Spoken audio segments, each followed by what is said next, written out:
नारायणं पद्मभवं वसिष्ठं शक्तिं च तत्पुत्र पराशरं च व्यासं सुखं गौड़पदं महान्तम् गोविन्द योगीन्द्रमतास्य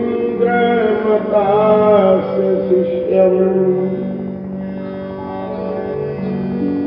श्री शंकराचार्य मतास्य पद्मपादं च हस्तामलकं च शिष्यं तं तोत्रकं वार्तिककायज्ञाने अस्मद्गुरुं सन्ततमानतोऽस्मि।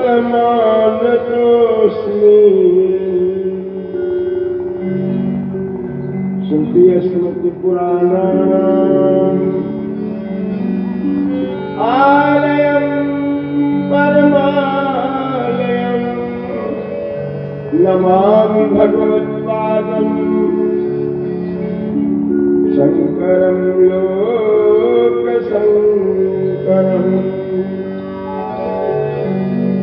शंकरं शंकराचार्यं केशवं बादरायणं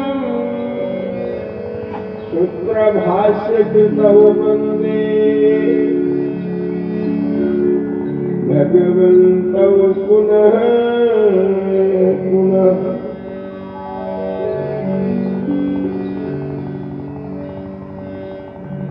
श्री राम राम रघुनंदन राम राम श्री राम राम भरताग्रज राम राम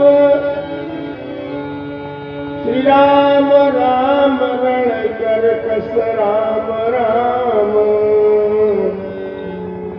श्री राम राम शरणं भव राम राम।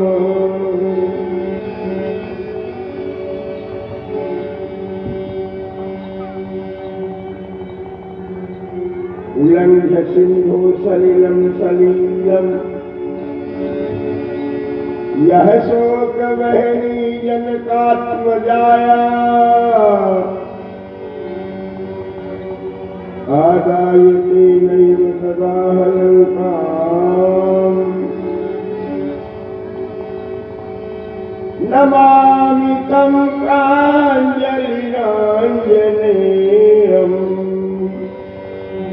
ऋभुपीले राम भूपीले राम नाम की घोल घोल के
सनातन धर्म की जय।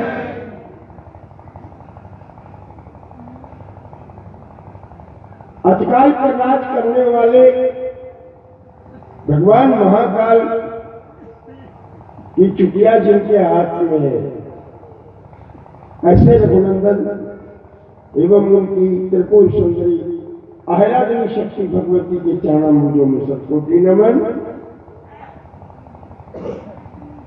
परम वंदनीय सृष्टि के आदि गुरु भगवान हनुमान,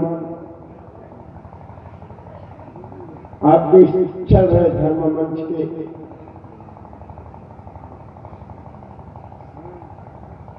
आगत अतिथि विद्वान, खासकर जिनकी वाणी इतनी मीठी है डॉक्टर मिश्रा, और जिनके ताल पर एक सन्यासी का मन भी मूर्छित पड़ा, ऐसे तीन तीन महापुरुष हमारे बीच बैठे हैं। इनकी वंदना करते हुए हम इस धर्म मंच के माननीय संचालक की वंदना करते हैं, आपकी वंदना करते हैं और मातृ शिक्षियों की वंदना। देखो, ईशावास्यम मृदम सर्वम, आप कहेंगे मनुष्य की वंदना क्यों कर रहे हैं? वंदना तो भगवान की होनी चाहिए। तो भैया भगवान को कहाँ ढूंढने जाना? भगवान दिखाई नहीं पड़ता, बड़ा छलिया हो गया। आप ही में उसे देख लिया करता हूं, और उपनिषद की इस वाणी को साकार कर लिया हूं। ईशावास्यम मृदम सर्वम यत् किंचित जगत्याम जगत्। वैसे बहुत बोलने की स्थिति आज नहीं है, अन्य दिनों से ज्यादा आज कभी ज्यादा सोया हुआ था। अचानक हमारे गुरु जी ने कहा कि लोग आए हुए हैं, क्या करना चाहिए? हमने कहा जो ठाकुर जी के दरबार में चलकर नमन तो करना चाहिए। बोलने की क्षमता तो आज है नहीं बोलते। प्रयास करता हूं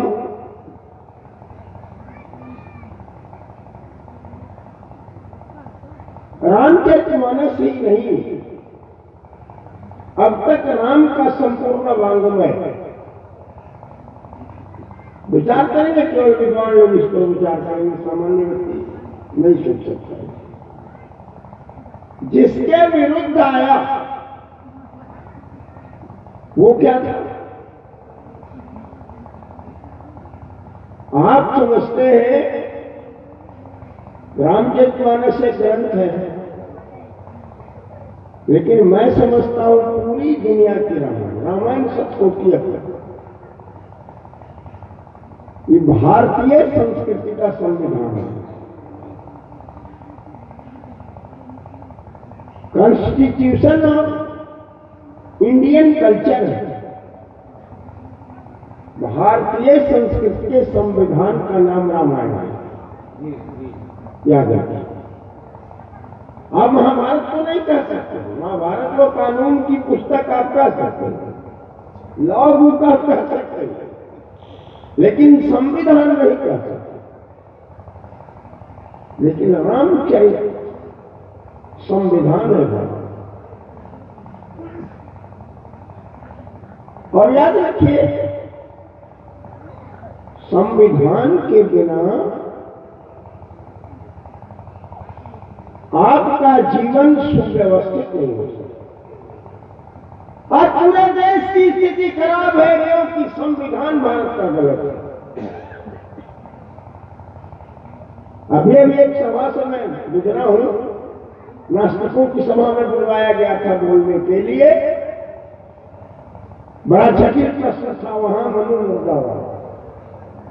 हमने कहा अम्बेडकर मुर्दाबाद क्यों नहीं? मंच से बोल रहा हूं, डर नहीं है मुझे। सत्य की व्याख्या में सन्यासी क्यों पीछे हो? हमने कहा आखिर अम्बेडकर मुर्दाबाद क्यों नहीं, मनु मुर्दाबाद क्यों? एक नौजवान ने खड़ा होकर कहा कि उन्होंने वर्णवाद की बात की। मैंने कहा अम्बेडकर ने नहीं किया क्या? आश्चर्य तो है कि तुम चश्मा लगाए हुए हो। जिन 4 वर्णों की बात मनु ने किया उन्हीं 4 वर्णों की बात भारतीय संविधान ने किया। कोई बात नहीं दिखाई पड़ता है। अगर दिखाई नहीं पड़ता तो मैं दिखा देता हूं। बोलिए भारतीय संविधान में कितनी जातियां हैं, कितने वर्ण हैं? 4 वर्ण है। एससी है, एसटी है, ओबीसी है, सवर्ण है, जनरल। 4 वर्ण की बात मनु भी करते हैं, 4 वर्ण की बात ये करते हैं। 4 वर्ण की बात करने वाला मनु मुर्दाबाद और वही 4 वर्ण की बात करने वाला अम्बेडकर जिंदाबाद। ये कैसे? क्यों? अरे विचार करिएगा ना बुद्धिजीवी है तो। हमने कहा खतरा कहां है सो सुनो। पूरे जो देश में आग लगी हुई है उसके पीछे कारण है। भगवान मनु ने कहा कि अगर कोई शूद्र सत्कर्म करता है तो वो ब्राह्मण बन सकता है, और ब्राह्मण कर्म करके शूद्र बन सकता है। ये व्यवस्था थी मनु की। लेकिन तुम्हारे संविधान की व्यवस्था क्या है? एक बार रामविलास एसटी हो गए तो एसटी, हाँ, और एक बार मुझ जैसा दरिद्र व्यक्ति जनरल हो गया तो जनरल। यह है तुम्हारे संविधान से उत्पन्न खतरा। इसलिए जिंदाबाद ही अगर करना है तो मनु जिंदाबाद करो। क्योंकि भगवान मनु ने कहा ये जातियां, ये वर्ण स्थिर नहीं है। ये कर्म के गुण कर्म विभाग सह, ये गुण कर्म पर आधारित है। तुमने कहा नहीं इसमें एकदम परमानेंसी, तो ज्यादा खतरा कहां? तुम्हारे है। ज्यादा खतरनाक तुम्हारा संविधान है। मनु का संविधान खतरनाक नहीं है। तुमने मनु को समझने की कोशिश नहीं किया। तो ठीक इसी प्रकार जब तक रामायण को, रामचरित को भारतीय सभ्यता, भारतीय संस्कृति और भारत से जोड़ नहीं दिया जाएगा, कल्याण का मार्ग नहीं मिल सकता, नहीं मिल सकता। अगर कल्याण का मार्ग ढूंढना है, क्योंकि एक छोटी सी घटना आपको मैं सुना देता हूं। भारत का एक व्यक्ति जापान गया हुआ था। एक छोटे से बच्चे का इंटरव्यू साक्षात्कार चल रहा था। पूछ लिया उसने, अगर जापान के विरुद्ध बुद्ध खड़ा हो जाए तो क्या करोगे? वो मिडिल स्कूल का विद्यार्थी ने कहा गोली मार दूंगा। हमारे यहां के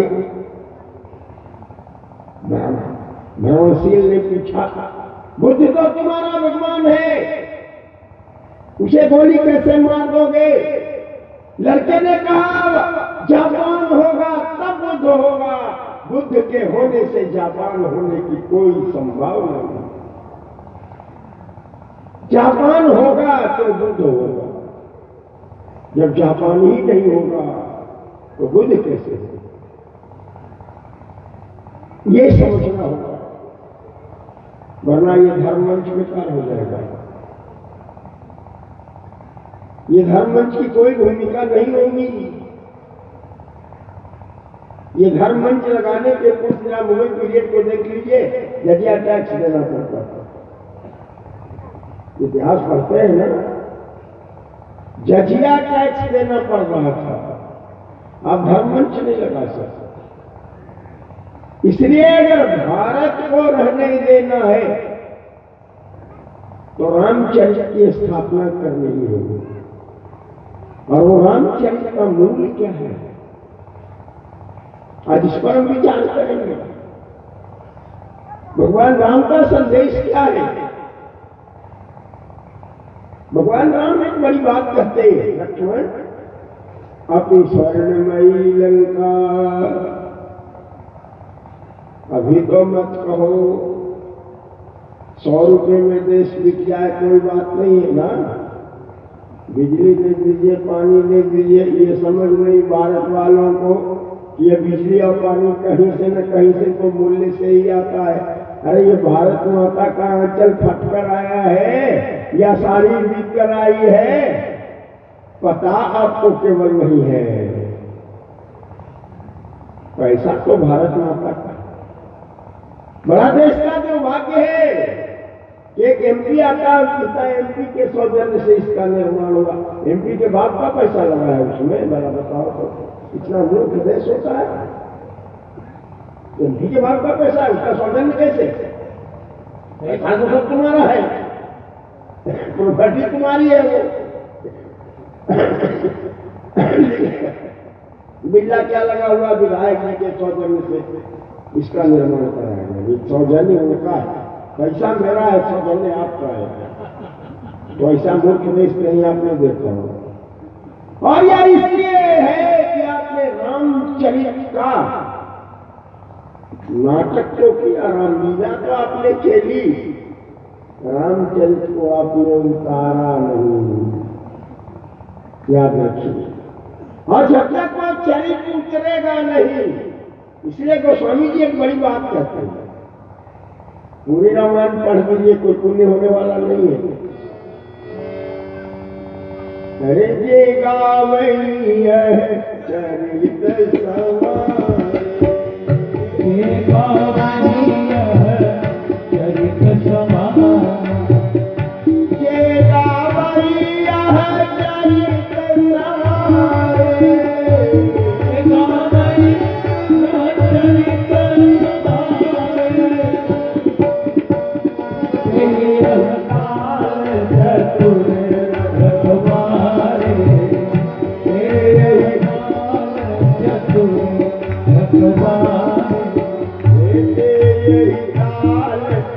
ये तो बात रही हुई कि मुंह में सिगरेट लगाए हैं आप, नशाबंदी आंदोलन के बड़े नेता हैं। ये नशाबंदी आंदोलन के बड़े नेता हैं, मुंह में सिगरेट दबाए। और नजदीक जब हमारा चेहरा गया तो हमने सांस रोक लिया, क्योंकि उनके मुंह से दारू की बदबू आ रही थी। नहीं चलेगा भैया, नहीं चलेगा, याद रखो, नहीं चलेगा। त्याग की बात करने वाला भारत का ये व्यास 2 रुपए की खुदाई की कमी में समिति के आगे पैर रखेगा, राम कथा सफल नहीं होगी। याद रखो, राम कथा की सफलता नहीं है। राम कथा की सफलता है अति स्वर्णमयी लंका, नामे रोचते लक्ष्मण, जननी जन्मभूमिश्च स्वर्गादपि गरीयसी। हे लक्ष्मण, ये सोने की लंका हो सकती है, चमकती हुई सोने की लंका, लेकिन राम को ये लंका अच्छी नहीं लग रही है। ठीक है, राम को यह लंका अच्छी नहीं लग रही। जिन्हीं तत्वों से बनी मेरी अयोध्या की बराबरी नहीं है, अयोध्या की बराबरी नहीं है, क्योंकि हमारी जन्मभूमि स्वर्ग से भी श्रेष्ठ है। कहने का तात्पर्य ये रामचरित का जो संविधान है, ये 2 संस्कृतियों का टक्कर है, याद रखो। और आज तो आपको विभिन्न संस्कृतियों से लड़ना पड़ रहा है ना। एक तरफ इस देश में हंसी की बात आप सुनिएगा, 47वें देश का बंटवारा हो गया ना। यहाँ तक मुझे पता है, आप लोग को पता होगा कि नहीं कि देश माता भी गया, लेकिन अजीब बंटवारा भारत का हमने सुना। भाई भाई बट गया तो भाई ने भतीजे को कहा कि तुम अपने चचरे के साथ रहो और इसी पर मुंह दो। ऐसा सुने, ऐसा सुने जी? ये आपके देश की स्थिति है ना? नहीं है। देश का बंटवारा धर्म के नाम पर हुआ, इस्लाम के नाम पर हुआ। लियाकत अली जिन्ना ने देश को किस सिद्धांत पर बांटा? धर्म के नाम पर बांटा। तो वो धर्म को नहीं होना चाहिए था, होना चाहिए था, लेकिन वो धर्म विश्व में सबसे बड़ी संख्या में भारत में। बड़ी दुर्दशा है देश की। ऐसा बंटवारा हमने नहीं सुना कि संपत्ति बट गई लेकिन हम खाएंगे तुम्हारे, वाह, हम रहेंगे तुम्हारे, और फिर अगली तैयारी भी करेंगे कि आगे हमारी जनसंख्या हो गई तो फिर हम बंटवारा करेंगे। ये खतरा देश को है। ये इसलिए हुआ कि हमने जननी जन्मभूमि सरकार गरीब से को भूला। भारत में अब सब कुछ, लेकिन भारत में पढ़ाई क्या हो रही है? क्षमा करिएगा, मैं कोई राजनेता नहीं हूं, विशुद्ध धार्मिक चिंतन बोल रहा हूं। जिस देश में बच्चे को पढ़ाया जाए, दे दी हमें आजादी, बिना खड़ग बिना ढाल, साबरमती के संत तूने कर दिया कमाल। तो बताओ 1857 से लेकर 1946 तक के भीतर जो करोड़ों लोग अपना बलिदान दिए, उनके खून का क्या हुआ? वो हत्या नहीं हुई थी। आपसे पूछ रहा हूं, जवाब आपको देना पड़ेगा, क्योंकि ये पूछ रहा है बाबू कुंवर सिंह का हाथ, ये पूछ रही है महारानी लक्ष्मीबाई, ये पूछ रही है वो विधवा मां जिसका बेटा फांसी पर चढ़ा दिया गया, ये पूछ रहा है भारत का इतिहास। अगर तुम्हारी आजादी चरखे से ही आई तो इन बलिदानियों का क्या हुआ? जालियांवाला बाग का क्या हुआ?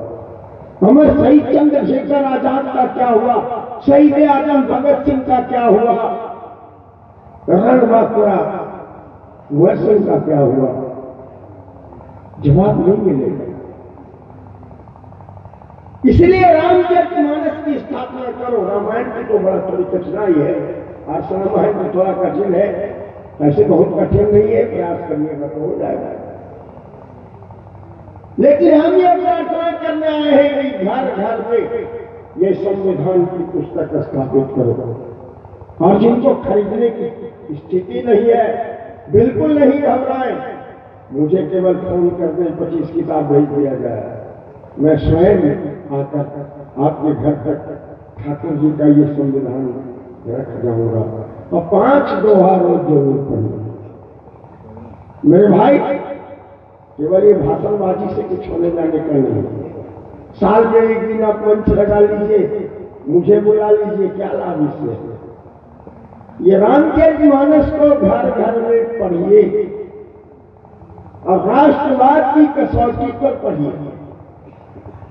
भगवान राम का चरित्र राष्ट्रवाद पर कितना खारा है, इस पर विचार करिए तो राष्ट्र का कल्याण होगा। यहां तो हम सुने आश्चर्य रहे, बड़ी दुखद है, कमेटी हो गई है। हम तो यहाँ समिति जानते थे, हम जानते थे कि हम मानस सत्संग समिति थी, यहाँ भी कमेटी हो गई। कमेटी का समझते हैं ना, कमेटी को ठिकाना नहीं थी, वो नाम है कमेटी का जाई, कोनो ठिकाना नहीं थी। लेकिन यहाँ तो समिति थी, जिस समिति ने मुझे बाध्य कर दिया था। हमें याद है कि मैं बड़ा क्रोधी सन्यासी, एक बार क्रोध में मैं आया तो यहां से चल दिया, कर नहीं आएगा। लेकिन भाई समिति थी, हम ये जानते थे कि यहाँ समिति है, और जब समिति है तो मुझे आना ही पड़ेगा। तो सन्यासी का क्रोध दूर समिति करती, लेकिन यहाँ ने पुलिस पास लगाई, कमेटी हो गई है। तो यह कमेटी मत बनाओ, सन्यासी की प्रार्थना है, इसे समिति रहने दो। और याद रखो, ये गड़बड़ी क्यों होती है? श्री सीता जी का हरण हो गया। दो बातों पर केवल आज विचार करूंगा, बहुत बोलने की स्थिति में नहीं हुई, लेकिन थोड़ा दुखी हुआ जब से सुना उनकी कमेटी हो गई है, बड़ी दुखी हुआ। यहां से आशा मेरी नहीं थी, यहां तो समिति हुआ करती। समिति का अर्थ होता है हमारा तुम्हारा सबका मन मिले, जहां सम्मति हो, जहां हम एक दूसरे से अगर कहीं गड़बड़ी भी है तो बैठ कर समझ लें, कौन बड़ी बात है। स्वामी जी से भी गलती हो ही सकती है, क्योंकि मनुष्य है, तो हम इशारा करते हैं। समिति क्या करती है? इशारा कर देते हैं, स्वामी जी यहाँ पर गड़बड़ी हो गई। और कमेटी को लोग ठिकाना नहीं किए, मिटवे करी, कमेटी तो ध्वस्त करी। इसलिए भैया कमेटी मत बनाओ, समिति बनाओ। अब क्या होता है, जरा विचार करो, श्री सीता जी का हरण हो गया, लखनलाल जी सामने है, उनके सामने कुछ ऑर्नामेंट्स रखे गए। क्या रखे गए? ऑर्नामेंट्स, गहने रखे गए। पूछ दिया ठाकुर जी ने, किसी जगह पहचानो? देखो, हम चरित्र की व्याख्या कर रहे हैं, देखा भैया चरित्र हमारे से एक बार चतुर्थ।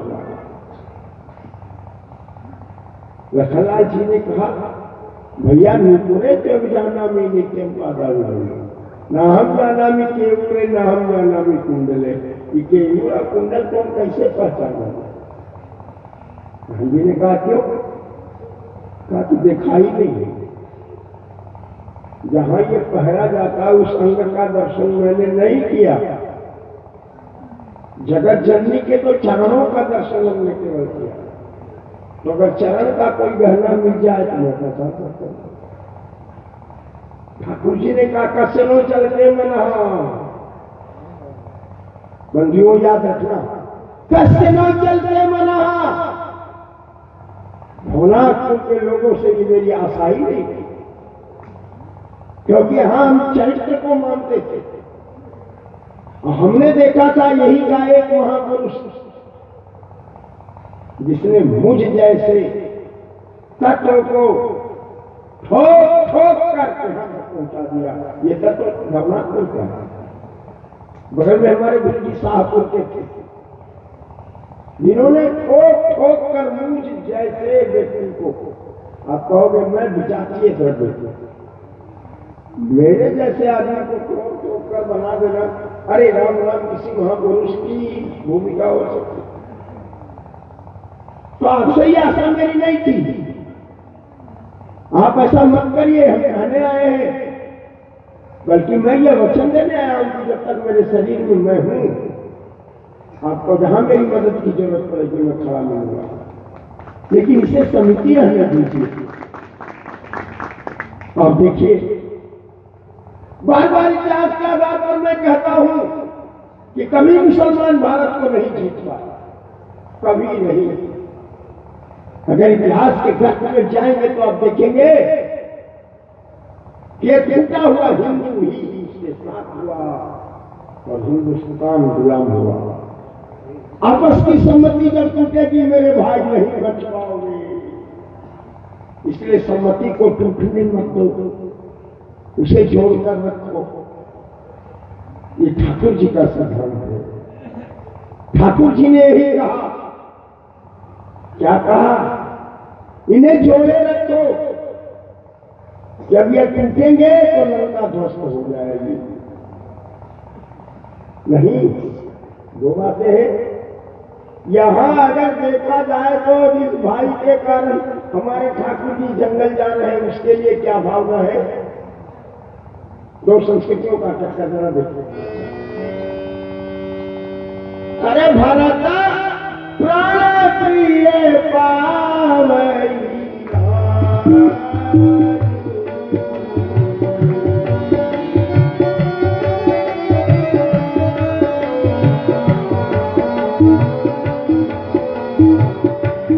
विधि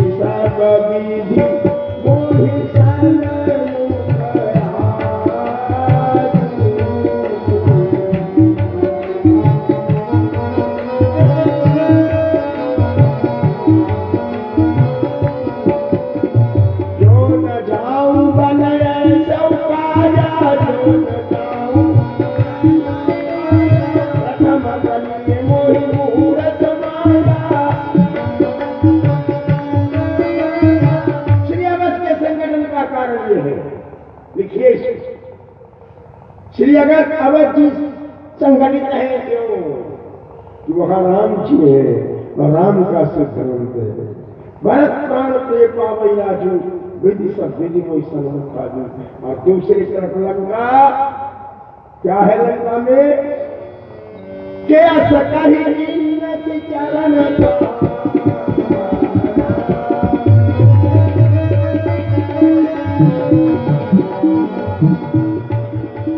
अनुजग है बल बारहि बार।